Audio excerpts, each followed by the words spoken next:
We were talking about why traditional art history was incapable of discovering the hidden annotations in our art.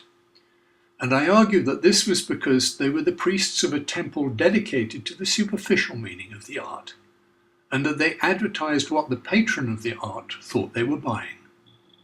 But what did I mean when I said that the entrance to the temple of traditional art was through the grand portico of erudite knowledge, a portico of 5 pillars? What are these 5 pillars?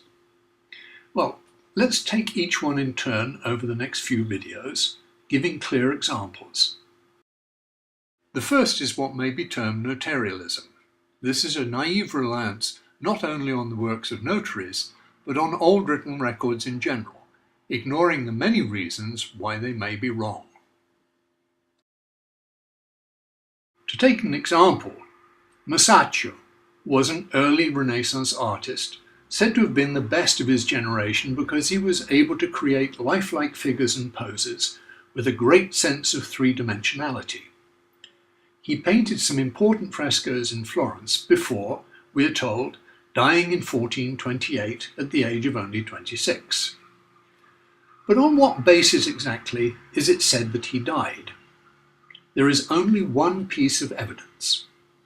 In the margin of a tax register of the period, someone wrote, in hand, "It is said that he died in Rome." Now seriously, who in their right mind would believe anything written in a tax record, especially a medieval Florentine one? And who would believe second-hand gossip? No death certificate, no eyewitnesses, nothing. The fact, overwhelmingly documented in innumerable paintings, is that Masaccio was just one of many aliases of a man of immense and diverse talent, resources and connections. He had at least 16 other artistic aliases, 4 of them as famous as that of Masaccio, and had already previously faked his death back in 1416 after poisoning the Duke of Berry and making it look like plague. So why did he want to fake his death in 1428? Simple.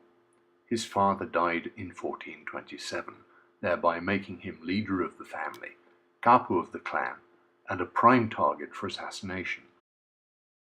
In 1429, he had already become a major ecclesiastical force, using the name Alphonse de Borgia, and then became a diplomat for King Alfonso of Aragon in his plans to take over the Kingdom of Naples.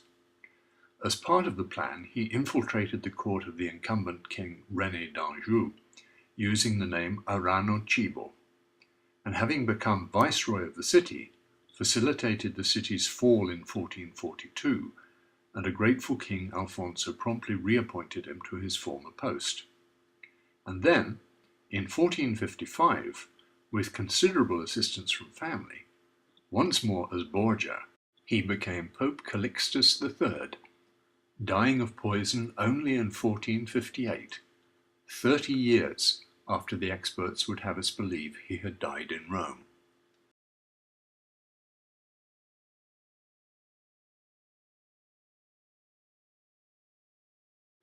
Or to take another example, again overwhelmingly documented in painting annotations, the death of Jan van Eyck, given to us as 1441. There is no proof of where or exactly when he died, we are told, but it is said that he was buried in the grounds of the Church of St. Donation, as a member of the household of the Duke of Burgundy should be. And there are records to show that the Duke then began paying his widow a pension. The fact is, he too faked it, and also infiltrated the court of René d'Anjou, this time as the artist Colantonio, and pretended he wanted to learn how to paint miniatures from the king, who was immensely flattered and gave him the run of the city. And he thus found a way in under the walls, and when Alfonso arrived with his army to besiege the city, left by that route and showed him how to enter without having to spend months blasting a hole in the walls. It was through the sewers.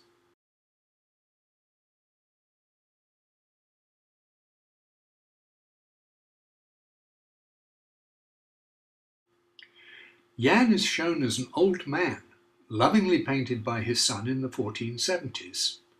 And in another painting, a crucifixion, he is mourned on his death in 1471.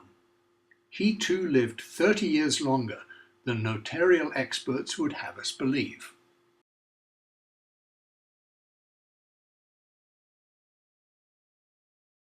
Or take the case of Hieronymus Bosch, the artist who produced prolific numbers of surreal scenes of the torments of hell.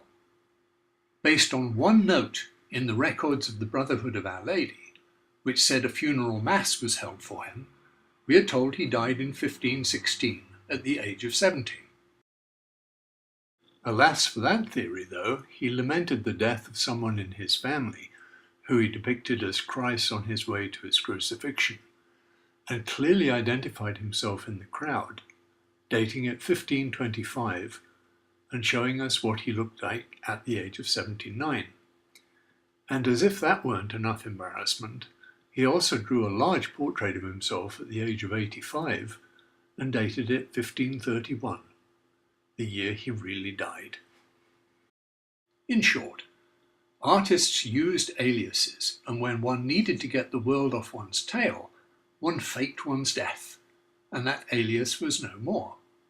Rumours were passed, commemorative masses held, notes written on tax records, and widows' pensions commenced, assassins despaired, and life went on.